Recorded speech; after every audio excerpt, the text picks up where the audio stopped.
जो प्रोज का चैप्टर 6 है वो है on reading in relation to literature. Reading पठन पाठन इन रिलेशन संबंध टू लिटरेचर, कि साहित्य के संबंध में पठन पाठन। और इस चैप्टर के माध्यम से बताया गया है कि जो साहित्य होता है, एक बुक होती है, उसको कैसे पढ़ा जाता है। यहाँ पर यह बताया गया है कि एक क्रिटिक होता है, एक ग्रेट क्रिटिक, एक महान आलोचक, और एक जो कॉमन रीडर होता है। ये दोनों ही साहित्य को अलग अलग तरीके से पढ़ते हैं। तो एक ग्रेट क्रिटिक, एक महान आलोचक या एक स्कॉलर होता है, एक विद्वान, और एक कॉमन रीडर होता है। इन दोनों में क्या डिफरेंस है? What is difference between a great critic and A common reader? एक महान आलोचक है और एक सामान्य जो रीडर है, पाठक है, इन दोनों के बीच में क्या अंतर है? हम देखते हैं कि एक ग्रेट क्रिटिक होता है, नो जानता है हाउ टू रीड, कि जो लिटरेचर होता है, साहित्य होता है, उसको कैसे पढ़ा जाए। Read a book carefully. देखो ये कैसे पढ़ता है, पुस्तक को केयरफुली पढ़ता है, सावधानी पूर्वक पढ़ता है। Does not read for amusement. और देखो यहां पर आपको नॉट रीड फॉर अम्यूजमेंट, मनोरंजन के लिए नहीं पढ़ता है। और जो व्यक्ति मनोरंजन के लिए पढ़ता है वो कभी भी अपने विचार हैं उनको अभिव्यक्त नहीं कर सकता। और इसीलिए सावधानी पूर्वक पढ़ने के कारण एबल टू एक्सप्रेस, समर्थ होता है ओरिजिनल आइडियाज, जो वास्तविक विचार हैं उनको अभिव्यक्त करने में कैसा होता है, समर्थ होता है। रिगार्डिंग संदर्भ the content of a book, कि एक पुस्तक के संदर्भ में जो वास्तविक विचार हैं उनको अभिव्यक्त करने में समर्थ होता है। The hidden meaning and beauty unfold him, जो टेक्स्ट में जो कंटेंट है, विषय वस्तु है, उसमें जो hidden meaning and beauty unfold him, कि वह जो अंदर जो सौंदर्य छिपा हुआ है, जो शब्दार्थ छिपे हुए हैं, उनसे वह परिचित होता है। क्योंकि वह, आप जानते हो कि उस लिटरेचर में उसका इंटरेस्ट होता है। तो आपको ध्यान रखना है, स्कॉलर होता है वो जानता है हाउ टू रीड, वह जानता है कि साहित्य को कैसे पढ़ा जाए। He read a book carefully, वह एक पुस्तक को सावधानी पूर्वक पढ़ता है।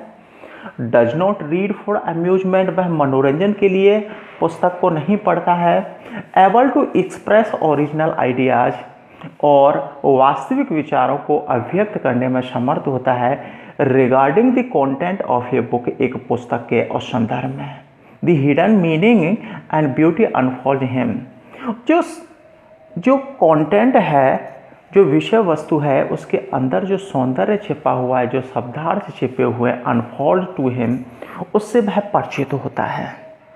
अब देखो एक कॉमन रीडर, एक सामान्य पाठक है, उसके बारे में बात करते हैं। एक सामान्य पढ़ने वाला है, वो does not know how to read, वो नहीं जानता है कि एक पुस्तक है या साहित्य है उसको कैसे पढ़ा जाए।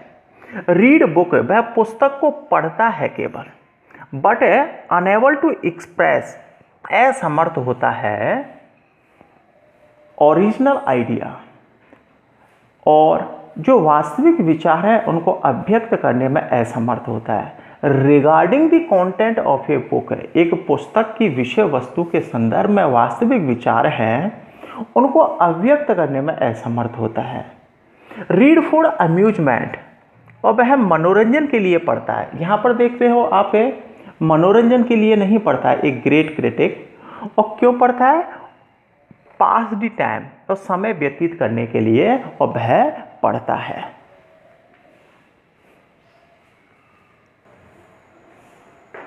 एक कॉमन रीडर के बारे में बात कर रहे थे, एक सामान्य जो पढ़ने वाला होता है, रीड सो रैपिडली, वो बहुत रैपिड रीडिंग करता है, बहुत जल्दी पढ़ता है। और इसी के कारण, यही कारण है दैट ओनली ए वेग ओपिनियन, स्पष्ट विचार होते हैं उसके, वॉट दे हैव रीड, जो कुछ उन्होंने पढ़ा है टेक्स्ट के बारे में, उस पर स्पष्ट विचार होते हैं। रेमेज इन देयर माइंड, उनके मस्तिष्क में, और जो कुछ उन्होंने पढ़ा है स्पष्ट विचार होते हैं, कभी भी अपने विचारों को स्पष्ट रूप से वो अभिव्यक्त नहीं कर पाते हैं।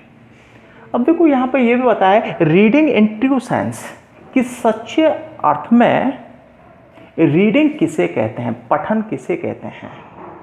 देखो रीडिंग मेयरली वर्ड्स, केवल शब्दों को रीड करना एवं प्रोनाउंसिंग, उच्चारण करना देम करेक्टली, और शब्दों का सही उच्चारण करना, शब्दों को पढ़ना, is not reading in true sense, सच्चे अर्थ में इसे रीडिंग नहीं कहते हैं, पठन पाठन नहीं कहते हैं।